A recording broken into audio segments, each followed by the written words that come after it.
Jadi hari ni kita bersama dengan Taufik Iqbal. Jangan kita buang masa, jangan kita lengah-lengahkan lagi. Terus kita belajar macam mana kita nak belajar tentang pemakanan yang betul untuk membentuk kekuatan kita. Jadi saya tak nak bercakap banyak. Buat apa nak dengar saya cakap banyak kan? Kita ada Taufik Iqbal kat sini, kita ada Ustaz Firdaus kat sini. Jadi kita mulakan dulu dengan guru kita, Taufik Iqbal ni. Jadi hari ni Tabib saya akan bertanyakan soalan. Lepas tu memang Tabib akan kupas dari situlah, boleh Boleh. Okey. Dalam menghadapi suasana COVID hari ini, kita tertanya-tanya bagaimana kita dapat memperkuat sistem imun tubuh kita. Ini paling penting sekali. Jadi hari ni kalau nak bertanyakan soalan apa semua, kalian boleh tanya soalan and then kami akan cuba jawab. Okey. Jadi salah satu kerisauan kita ni adalah kita tak tahu apa yang boleh kita amalkan daripada sekarang untuk membentuk kekuatan tubuh kita ni, Tabib. Dan bagaimana Tabib punya pengalaman merawat pesakit-pesakit COVID. Sebelum ni Tabib ni pernah merawat pesakit COVID. Masa first case datang Malaysia, Tabib Iqbal ni yang membantu macam mana nak menyembuhkan pesakit-pesakit COVID. Jadi kita nak dengar pengalaman beliau. InsyaAllah. Boleh tak boleh? Okey tak okey? Okey InsyaAllah kita dengarkan sama-sama. Jadi Tabib, kalau boleh kongsilah dengan kami bagaimanakah caranya untuk memperkuat sistem imun tubuh kita ni. Apakah dia punya kombinasi-kombinasi dia yang dapat memberikan kekuatan kepada kita, anak kita, keluarga kita dalam musim-musim COVID ni, insyaAllah. Jadi saya serahkan kepada Tabib. Saya nak adjust kamera ni, bagi dekat sikit kan Tabib, insyaAllah. Suara Tabib ni tak berapa kuat ni. Suara coach kuat lagi dia. Ya Tabib, saya adjust ni sekejap. Bagi dekat sikit kan Tabib. Tengok Tabib ke. Gitu. Subhanallah, dekat sangat. Okey Tabib, insyaAllah. Ni kita bagi dekatnya. Tu dia. Okey Tabib, silakan Tabib. Baik. Assalamualaikum warahmatullahi taala wabarakatuh. Alhamdulillah. Segala puji bagi Allah, pemilik bumi dan langit. Alhamdulillah. Selawat dan salam ke hadrat Nabi Muhammad sallallahu alaihi wasallam, penghulu segala nabi.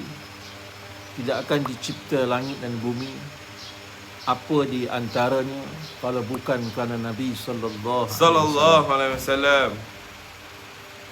Tambahan lagi, kita kena syukur lagi sebab Allah pilih kita jadi orang yang beriman. Benar. Tuan-tuan, Islam ini agama sempurna. InsyaAllah. Agama yang cukup lengkap. Malah apa sahaja masalah yang timbul, Islam ada jalan penyelesaian. Nabi dilahirkan di satu suasana keadaan yang kacau merbah. Benar. Berbagai-bagai masalah. Malah Madinah ni dikenali satu ketika dulu sebelum kedatangan Nabi SAW adalah bandar yang berpenyakit. Allahu Akbar. Bandar penyakit Bandar penyakit, macam-macam penyakit.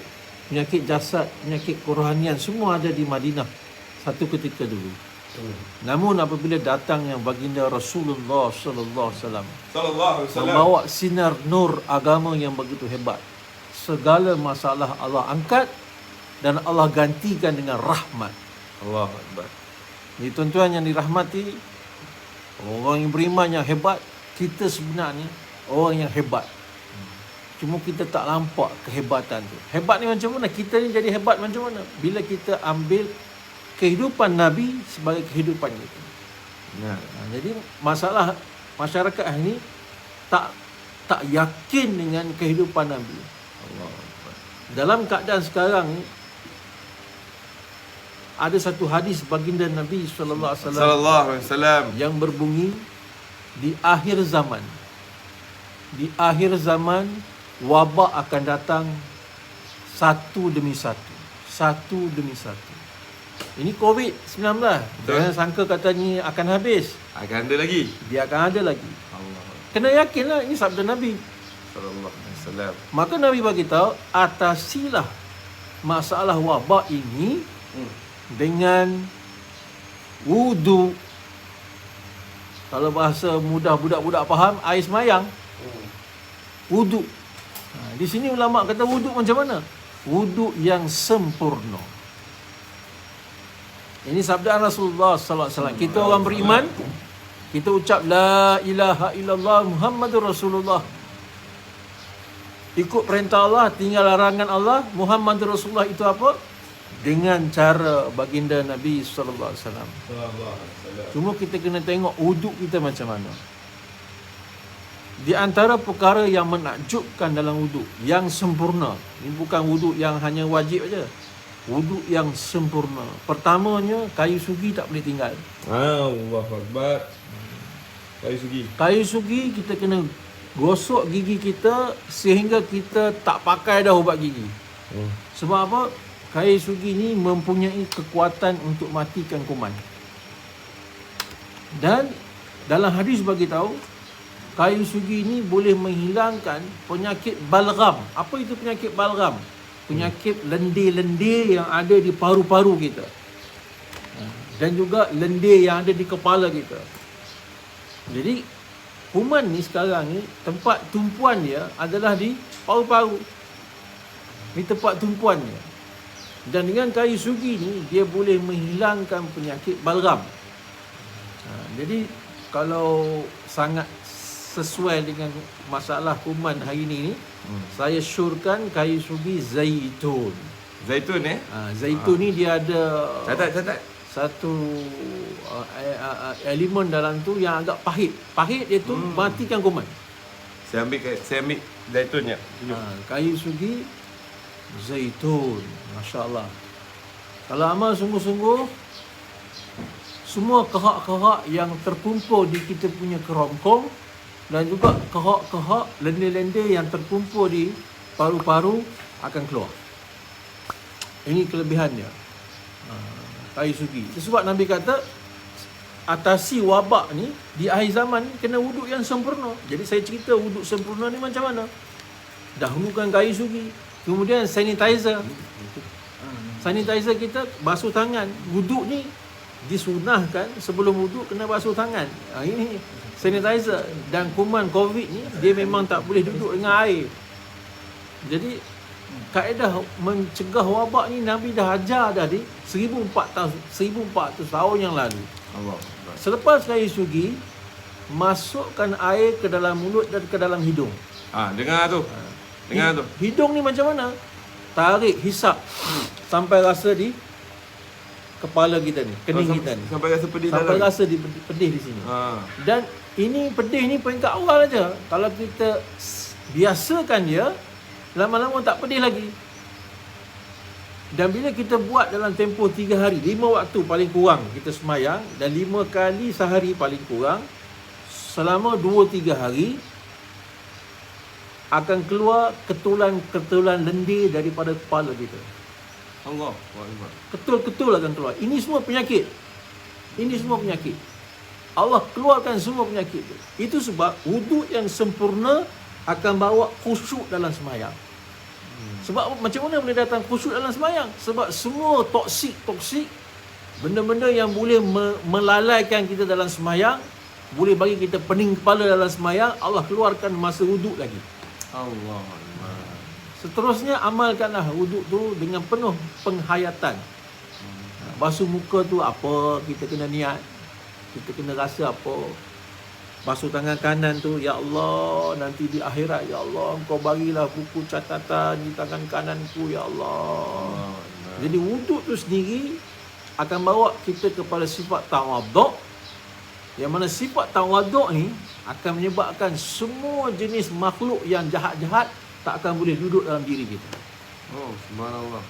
Ini keistimewaan di wuduk. Jadi bila Nabi sebut, hindarkanlah wabak-wabak di akhir zaman ni dengan berwuduk. Maka tuan-tuan, ini satu hadiah yang tidak ada pada orang bukan Islam. Ini hanya ada pada kita orang beriman. Allah Ta'ala bagi formula melalui Rasulullah untuk atasi segala masalah wabak di akhir zaman. Itu yang pertama. Seterusnya wuduk sampai kaki sempurnakan. Kemudian amalan kita. Pemakanan kena jaga. Jangan ada pemakanan yang subhah. Ni dengar ni tuan-tuan. Kalau ada makanan subhah dalam diri kita, amalan kita, amalan keluarga kita, maka kuman akan duduk dengan senang lenang. Allah. Jadi pada makanan tu Tobik Ya.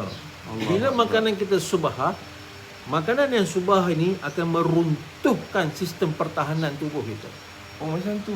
Ya. Jadi bila sistem pertahanan kita runtuh, apa lagi? Seperti mana sistem pertahanan sesebuah negara runtuh, musuh senang-senang akan masuk. Jadi bila sistem pertahanan kita runtuh, habis. Kuman yang selembut-lembutnya, selemah-lemah pun boleh duduk. Boleh buat sarang dalam badan kita. Sebab sistem dah tak ada. Contohnya, apa di antara makanan yang boleh meruntuhkan sistem pertahanan kita yang lazimnya orang ambil sekarang ni tanpa dia sedar? Adalah gula pasir. Masya Allah. Gula pasir tuan-tuan. Gula putih. Gula putih. Gula putih. Satu artikel, satu kenyataan dikeluarkan oleh beberapa orang saintis daripada India. Ha. India ni satu negara yang mana rakyat dia ni kerja kuat. Ya, kalau kita tengok sampai sekarang tu memang orang work hard. Yes. Ladang lah, apalah. Maksudnya orang yang sentiasa bekerja. Darah dia sentiasa bergerak. Membina otot-ototnya hebat-hebat. Dan India ni satu negara yang mana satu ketika dulu 100 tahun yang lalu sakit-sakit kronik ni sangat kurang. Oh, kurang. Sebab mereka ni memang orang yang jaga makan satu. Makanan dia di India ni kalau kita pergi, saya pergi dulu, saya lihat dia orang ni makan banyak benda organik. Kalau susu lembu sungguh.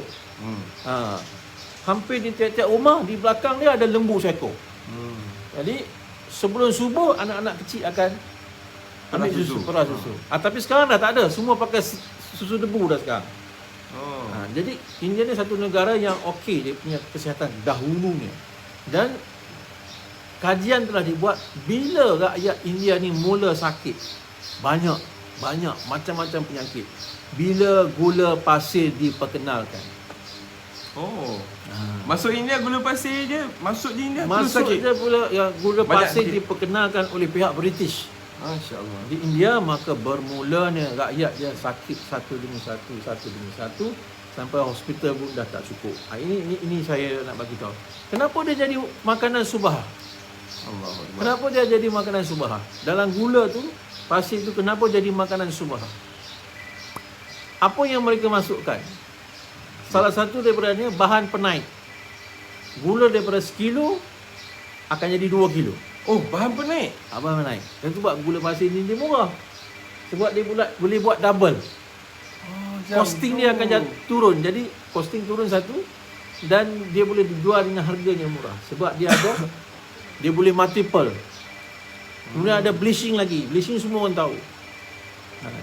Bila dah bleaching, benda dah keluar. Kemudian nak bagi ada juga dalam gula ni vitamin, added artificial vitamin ataupun vitamin sintetik. Jadi ini perkara yang kita tak sedar meruntuhkan sistem pertahanan kita dan juga makanan-makanan subah yang lain. Kenapa hari ini terlampau banyak makanan subah? Gula subah. Nak cakap ni grup kita saja kan? Ni grup kita, tak apa. Ini tak ada orang luar. Ni grup kita je. Okay. Maggi. Ini subah. Saya ada beberapa pesakit yang dah Maggi tak boleh ini lah.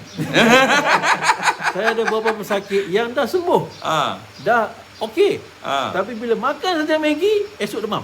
Allah. Dia merosakkan sistem pertahanan. Kenapa dia rosak sistem pertahanan? Rempah Maggi itu sintetik. Itu sebab dia boleh tahan lama Sintetik. Dia bukan original. Allahuakbar. Itu di antara makanan-makanan yang subah. Bukan di antaranya. Kalau kita masuk supermarket, makanan dalam tin, makanan yang dalam kotak, bacalah di belakangnya. Mesti ada colouring, mesti ada perasa, mesti ada pengawet. Dan semua asal usul makanan yang saya sebut tadi, pewarna, pengawet tu, dia punya sumber tu agak meragukan. Kenapa makanan ni banyak dalam pasaran? Sebab musuh-musuh Islam telah baca satu hadis baginda Nabi Muhammad sallallahu alaihi wasallam. Yang halal itu jelas, yang haram itu jelas. Namun yang tengah-tengah, yang subhat di antara halal dan haram, yang mana dia duduk tengah-tengah ni, nak kata halal pun tak, nak kata pun susah, nak kata haram pun susah, Ini dalam hadis tu kata kebanyakan manusia tidak tahu. Maka sambung lagi hadis tu, barang siapa yang dapat tinggalkan yang subhat. Hadis tu sambung lagi, barang siapa yang dapat tinggalkan yang subhat, sesungguhnya dia telah menjaga agama dan telah menjaga maruahnya. Masya-Allah. Dua benda tu situ. Dapat jaga agama dan dapat jaga maruah.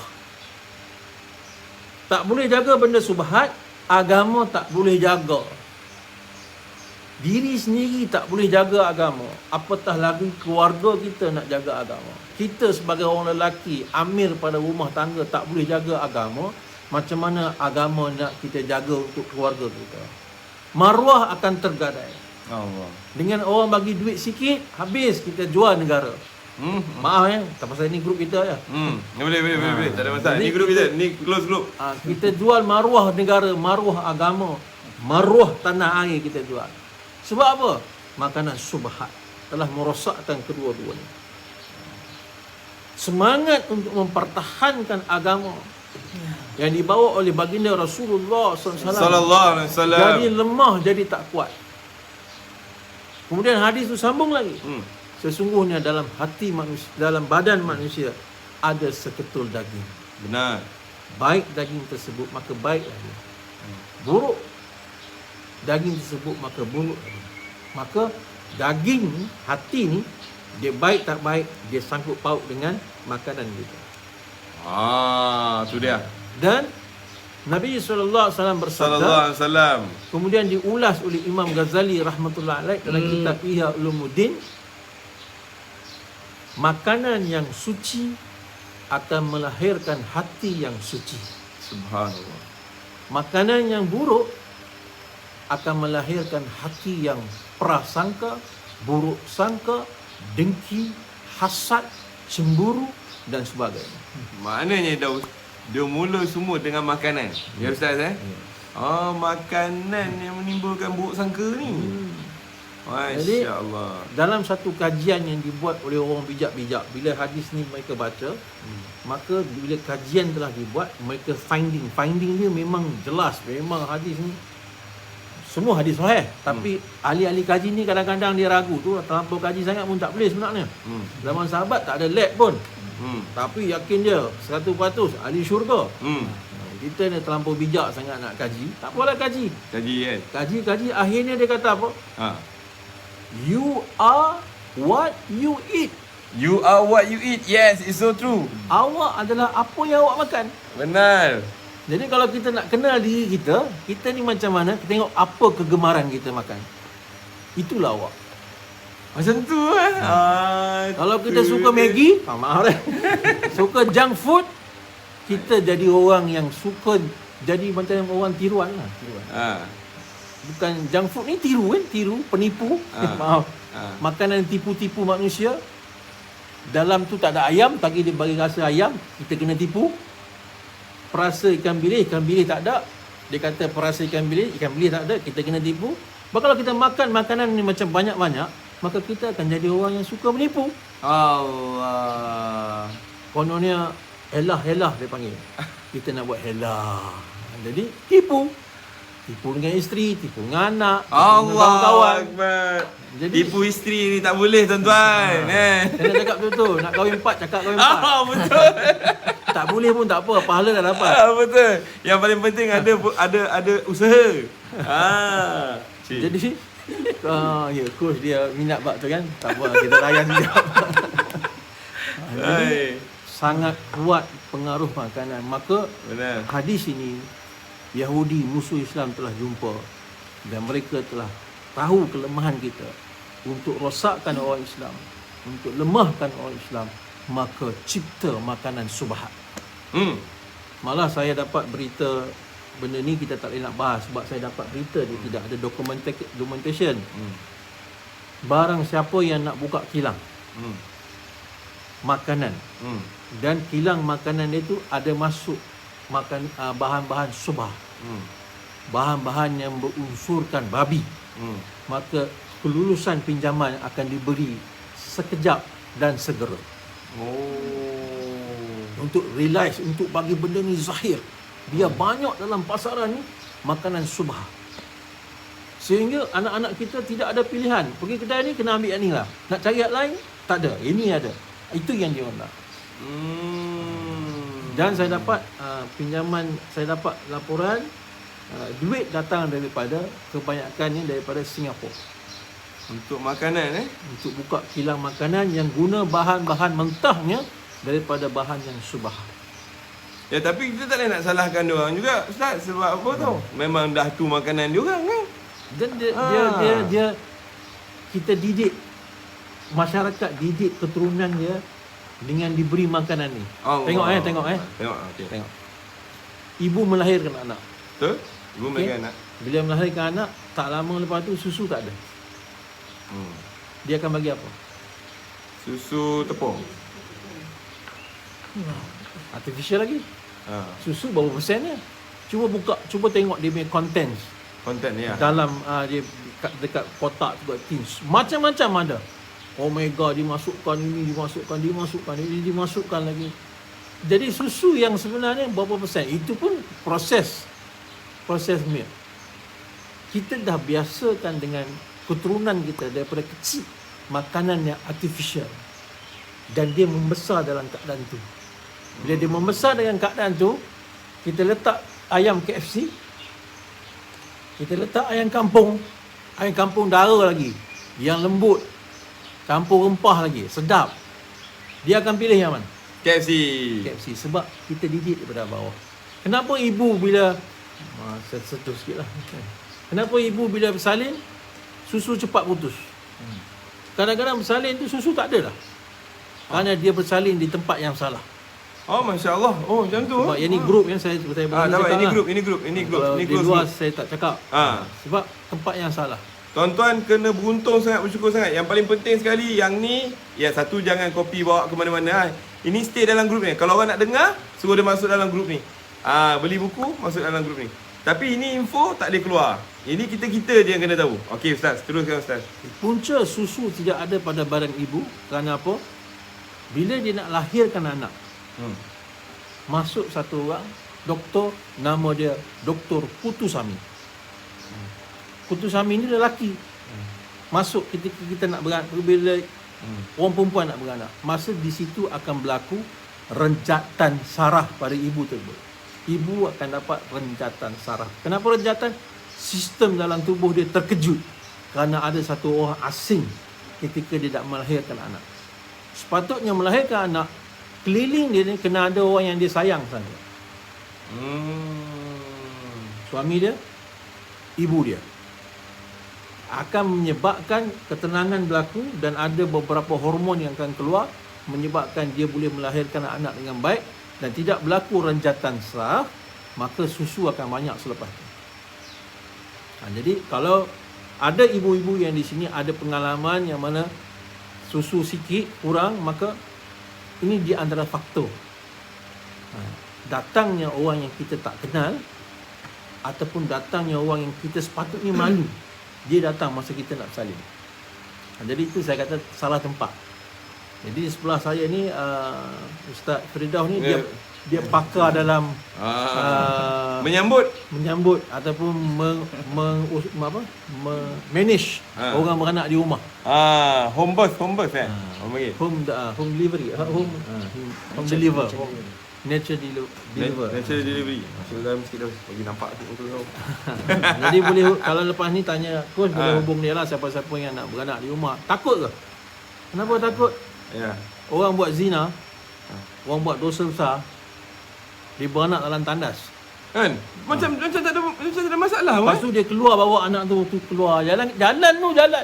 Berjalan lah. Kalau lah orang buat dosa macam ni pun Allah tolong lagi.